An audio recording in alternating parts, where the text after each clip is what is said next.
বিজয় মিছিল পূর্ব এই সমাবেশের সম্মানিত সভাপতি, মহানগরী দক্ষিণের সম্মানিত আমির, কেন্দ্রীয় নির্বাহী পরিষদের অন্যতম সদস্য জননেতা জনাব নুরুল ইসলাম বুলবুল, মঞ্চে বসা বাংলাদেশ জামাত ইসলামীর অন্যতম নির্বাহী পরিষদ সদস্য বিশিষ্ট আলেমদের জনাব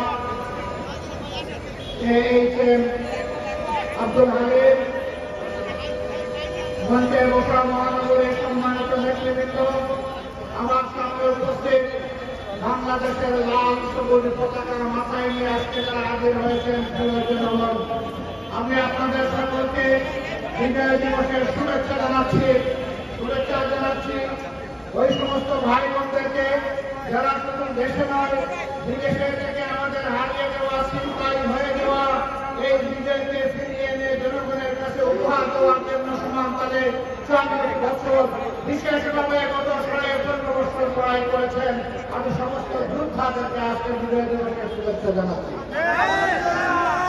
গভীর কৃতজ্ঞতা জ্ঞাপন করছি যারা ৭১ সালে রণাঙ্গনে বক্তৃত্বে যুদ্ধ করেছিলেন, জীবন দিয়েছেন, বঙ্গত্ব বরণ করেছেন, লড়াই করে সেদিন বিজয় উপহার দেওয়ার জন্য যারা ঘর থেকে বের হয়ে এক এক করে ৯.৫ মাস যারা রণাঙ্গনে ছিলেন, আমি তাদের সকলের প্রতি গভীর কৃতজ্ঞতা জানাচ্ছি। আমরা জাতি হিসাবে কৃতজ্ঞ জাতি, কিন্তু একটা দল, বিশেষ করে একটা গোষ্ঠী হলে একটা পরিবার জাতিকে কৃতজ্ঞতা বোধ ভুলিয়ে দিয়েছিল। স্বাধীনতার সমস্ত অবদান ক্রেডিট হাইজ্যাক করে একটি পরিবারের সম্পত্তিতে পরিণত করা হয়েছিল। বাংলাদেশকে তারা তাদের জমিদারি মনে করে নিয়েছিল, জনগণকে তারা তাদের প্রজা এবং ভাড়া দিয়ে বানিয়েছিল, আমাদের সন্তানদের মুখের গ্রাস কেড়ে নিয়েছিল, নেতাকে পায়ের তলে দোলন করে ক্যাডার ভিত্তিক বাংলাদেশে গঠন করার চেষ্টা করেছিল। সম্মানিত ভাই ও বন্ধুগণ, এরকম একটি বিজয় দিবস আজকে জনগণের মাথায় মাথায় লাল এবং সবুজের খুঁটি। এই সবুজ হচ্ছে বাংলাদেশের সবুজ জমিন, লাল হচ্ছে আমাদের শহীদদের রক্ত। এটা সূর্যের চেয়েও দামি। এই রক্ত দেওয়া শুরু করেছিল এই জাতি ৪৭ সালে। তখন থেকে রক্ত দিয়ে ২৪-এর ৫ আগস্ট পর্যন্ত এই রক্ত দেওয়া অব্যাহত হয়েছিল। দুঃখের বিষয়, ৪৭-এর পরেও জাতি স্বাধীনতার সুফল ভোগ করতে পারেনি। আবার ৭১-এর পরেও জাতির স্বাধীনতা হাইজ্যাক হয়ে গিয়েছিল। আজ পর্যন্ত কোনো জবাব নাই এই জাতির সামনে। কেন সেদিন মুক্তিযুদ্ধের সর্বাধিনায়ক পাকিস্তানি আর্মির আত্মসমর্পণ অনুষ্ঠানে থাকতে পারলেন না? কেন তাকে পদে পদে অপমানিত করা হয়েছে? কেন তার স্বীকৃতি নেই? কেন যিনি স্বাধীনতার ঘোষণা দিয়েছিলেন জিয়াউর রহমান সাহেব, তার স্বীকৃতি নেই? সকলের অবদানকে মান করে আমি আগেই বলেছি, একটা পরিবারের সম্পদে পরিণত করেছিল বাংলাদেশের স্বাধীনতা। মুক্তিযুদ্ধের চেতনা যারা জাতিকে শোষণ করেছে, ধোঁকা দিয়েছে, করেছে,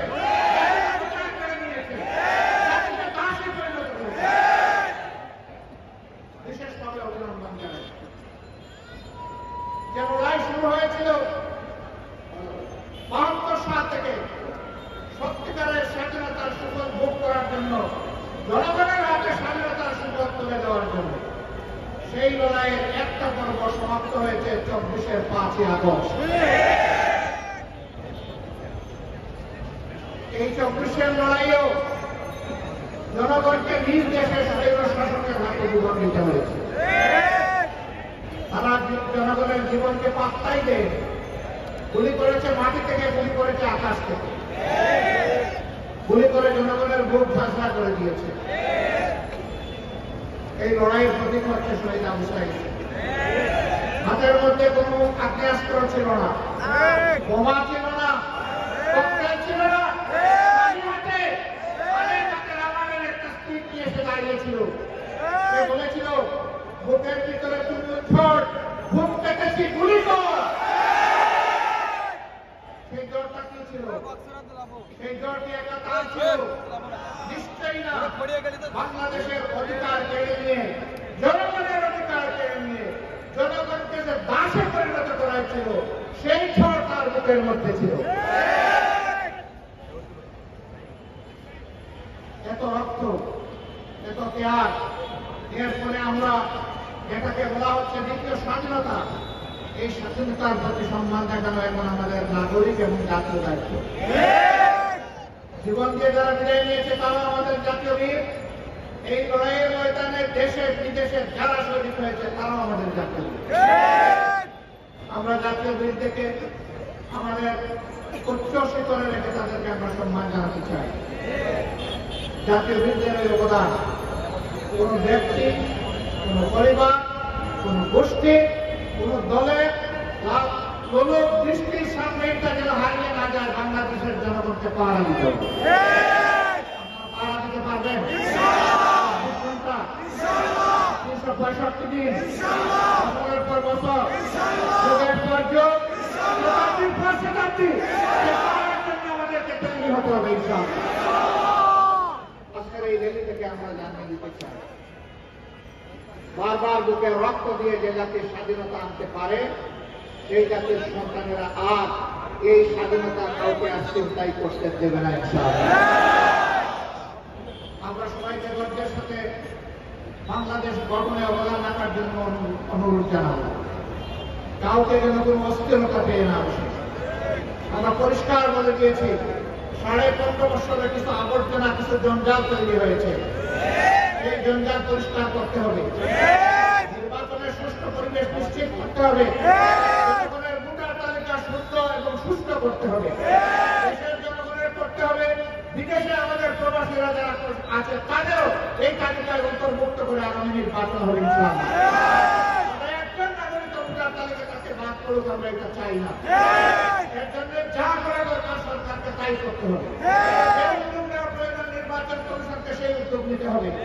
এই উদ্যোগে আমরা কোনো ব্যতিক্রম, কোনো শীতলতা আমরা বরদাস্ত করব না।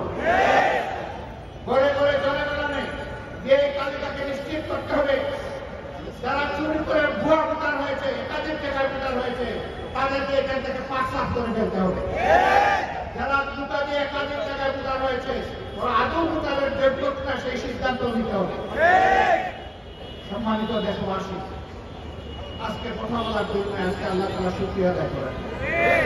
এই পল্টনেই আজ থেকে কয়েক বছর আগে, 2 দশকের অধিক সময় আগে আল্লাহ কিছু বান্দাকে যখন নির্মমভাবে হত্যা করা হয়েছিল, এইরকম সময়, আজকে যেরকম সময়ের কথা বলছি, এইরকম সময় স্পষ্ট দিবালোকে 28 অক্টোবর 2006 সাল নিশ্চয়ই জাতীয় স্মৃতি থেকে এটা হারিয়ে যায়। সেই দিন বাংলাদেশ পথ হারিয়েছিল। আমার এই বাংলাদেশের পথ যেটাকে আরো অনেক রক্ষা দিতে হয়েছে। কি অপরাধ ছিল আমাদের সেই বন্ধুদের, ভাইদের? তাদের কোনো অপরাধের কথা আজ পর্যন্ত কেউ বলতে পারবো না। নিরপরাধী মানুষগুলোকে পিটিয়ে শুধু হত্যাই করা হলো না, তাদের নিজের ভিতর গ্রহণ করে তারা লাফালাফি নাচানাচি করেছে। এরা মানুষ না পশু? পশু নয়, এরা পশুকে নিকৃষ্ট। আল্লাহ প্রথমে বলছেন বিবেক দিয়েছে, বিবেক অনুযায়ী কাজ করে নাই। আল্লাহ বলছেন এরা পশু। আবার আল্লাহ বলতেছেন আমি পশুকে বিবেক দিই নাই, এদেরকে বিবেক দিয়েছিলাম, এরা পশুর মতো কাজ করেছে, অতএব এরা পশু নয়, তার চেয়েও নিকৃষ্ট। একজন আকাশী মাফিয়া মাদারের নির্দেশে সেদিন লোকে বইটা নিয়ে তার গুন্ডারা রাস্তায় নেমেছিল। তারাই তার নির্দেশে হত্যা করেছিল। এই মধ্যম পরিবারগুলো সেদিন বিচার চেয়েছিল, আদালতে বিচার দায়েরও হয়েছিল। কিন্তু ক্ষমতার গরমে সেই বিচার তারা পেয়ে ফেলেছে। আমরা কথা দিচ্ছি এই বিচার আবার ফিরিয়ে আনা হবে, আবার তাদের বিচার হবে ইনশাআল্লাহ। এর পরবর্তী পর্যায়ে শাহবাগীদের দাবিতে যাদেরকে হত্যা করা হয়েছে, খুন করা হয়েছে, তাদেরও বিচার আবার ফিরিয়ে আনা হবে ইনশাআল্লাহ। যে সমস্ত শাহবাগীরা সেদিন বাংলাদেশকে চ্যালেঞ্জ করে পাল্টা সরকার গঠন করেছিল, জনগণ তাদেরও বিচার চায়। এক দেশে দুই সরকার, এক সরকার বসে আছে পার্লামেন্টে, আরেক সরকার বসে আছে শাহবাগে। পার্লামেন্টের সরকারের কথায় জাতীয় পতাকা উঠে না নামে না, শাহবাগের সরকারের ভুয়া সরকারের কথায় পতাকা উঠে আর নামে। একবার নয়, দুবার নয়, একদিন নয়, দুদিন নয়, এক সপ্তাহ নয়, দুই সপ্তাহ নয়, মাসের পর মাস রাষ্ট্র পৃষ্ঠপোষকতায় সেই সন্ত্রাস চালিয়ে দেওয়া হয়েছে। বাংলাদেশ সাক্ষী, বিশ্ব তুমি সাক্ষী, আমরা অন্যায়ের কাছে মাথা নত করিনি, আমরা অন্যায়ের কাছে মাথা নত করবো না ইনশাআল্লাহ। আমরা প্রিয় দেশের স্বাধীনতা, সার্বভৌমত্ব কোন আগ্রাসী, কোন হেজিমনিস্টের কাছে আমরা বিক্রি করবো না, করতে দিব না। যারা বিক্রি করেছিল আজকে তারা পালিয়ে দিয়ে ওখানেই আসবে। তারা এই দেশকে নিজের দেশ মনে করতো না, কারণ এই দেশে তাদের বাচ্চা কাচ্চা বসবাস করতো না। তাদের বাচ্চা কাচ্চাকে নীরবে বাংলাদেশে পাঠিয়ে দিয়ে দেশকে তারা সন্ত্রাস প্রভাবিত করে ত্রাসের মাধ্যমে দেশকে তারা শোষণ করেছিল। প্রতিশোধ নিতে এসেছিল। আপনারা জানেন কিসের প্রতিশোধ? আমি জিজ্ঞেস করি, সেদিন আপনার পিতাকে কারা হত্যা করেছে? যারা একত্তরে লড়াই করে ভোট জিতিয়ে যুদ্ধ করেছিল, তাদের হাতে আপনার পিতাকে নিহত হতে হচ্ছে না। আপনারাই জবাব করবেন, এর জন্য দায়ী কারা? কারা সেদিন ব্রেক টুকে ছিল? কারা সেদিন নৈক্য সৃষ্টি হওয়া বাংলাদেশকে গোলামীর জুড়িতে পরিণত করেছিল? কাদের নেতা বলেছিল ডাইনে যাদের দিকে তাকাই তারাও ছো, বাবা যাদের দিকে তাকাই ওরাও ছো, সামনে যাদের দিকে তাকাই ওরাও ছো, পেছনে যাদের দিকে তাকাই ওরাও ছো। কাদের নেতা বলেছিলেন, কাদেরকে বলেছিলেন উদ্দেশ্য? সেই জবাব আজকে তাদেরকে বুঝতে হবে। তাদের প্রতিশোধ জনগণের উপর নয়, প্রতিশোধ নেন আপনাদের অপকর্ম সংগঠনকারীদের। আশ্চর্য বিষয়, তারা বাংলাদেশটাকে টুকরা টুকরা করে বিভক্ত করে হানাহানি হিংসার রাজত্ব কায়েম করে পালিয়ে গিয়ে এখনো বাংলাদেশকে তারা স্থির থাকতে দেয় না। তারা মাঝে মধ্যে ফোনা তুলে পুষ্পাস করার চেষ্টা করে। যে জাতি আপনাদেরকে উচিত শিক্ষা দিয়ে তাড়াতে পেরেছে, সেই জাতি আপনাদের ফোনাও একদম পুরা করে দিতে পারে। এটা মনে রাখবেন। এই দেশের যোদ্ধা 2 লাখ 4 লাখ নয়, এই দেশের যোদ্ধা মিনিমাম 10 কোটি। এই 10 কোটি যোদ্ধার 20 কোটি হাত সদা প্রস্তুত যেকোনো ষড়যন্ত্র রুখে দেওয়ার জন্য। আমরা আল্লাহ তাআলার সাহায্য চাই, আমরা যেন অন্যায় এবং অসত্যের বিরুদ্ধে আকস্মিক লড়াই করতে পারি। প্রিয় দেশবাসী, আসুন আমরা আরেকবার অঙ্গীকার করি আজকের এই বিজয় দিবসে আমরা অবশ্যই দেশকে ভালোবাসবো। আমরা কারো তাবেদার বানাতে এই দেশকে দেব না, এবং কেউ তাবেদারি করতে আসলে তাকে আমরা ছাড় দেব। এই অঙ্গীকারে আজকের এই বিজয় দিবস উদযাপিত হোক। আরেকবার আপনাদেরকে শুভেচ্ছা, বিজয় দিবসের মোবারকবাদ জানিয়ে দেশে প্রবাসে নিবাসে যারা আছেন সকলের প্রতি কৃতজ্ঞতা জানিয়ে আপনাদের সুস্বাস্থ্য